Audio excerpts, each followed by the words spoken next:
Sophie Khan acted as lawyer for the residents group of the Lakanal house fire in 2009, in which 6 people died. She's here in the studio. Good evening, Sophie Khan.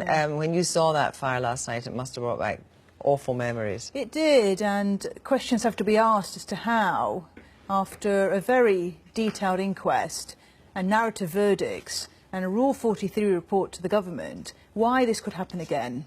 Is the right way a public inquiry? That's not the right way. The right way is inquests.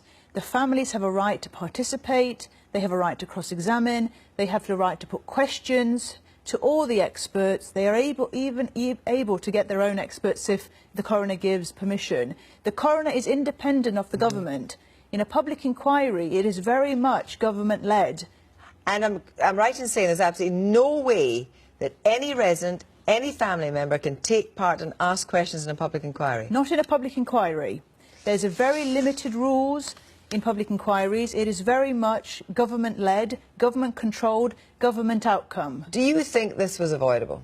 This was avoidable, 100%, because the sprinklers, even though it wouldn't have saved the building, I think it would have saved the individuals inside the building. It would have given them time to get out. The building, I believe, would have perished, but the individuals wouldn't have perished. And this is not just after the Lakanal house. There is studies here. Is it your experience that, by and large, residents and residents association are not listened to? They're not listened to, but also the fire assessments.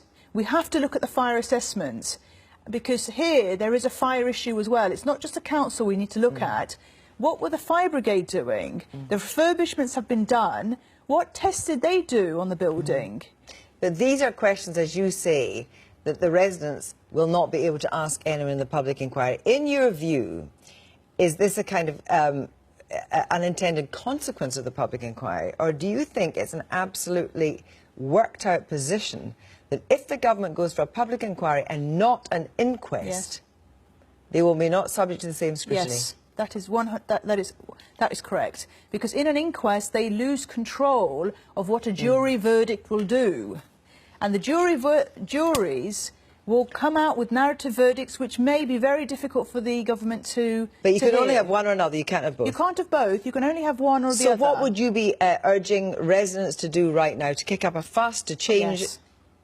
They should really be demanding an inquest from the government to say this is not the right way, we don't want a public inquiry, we want an inquest.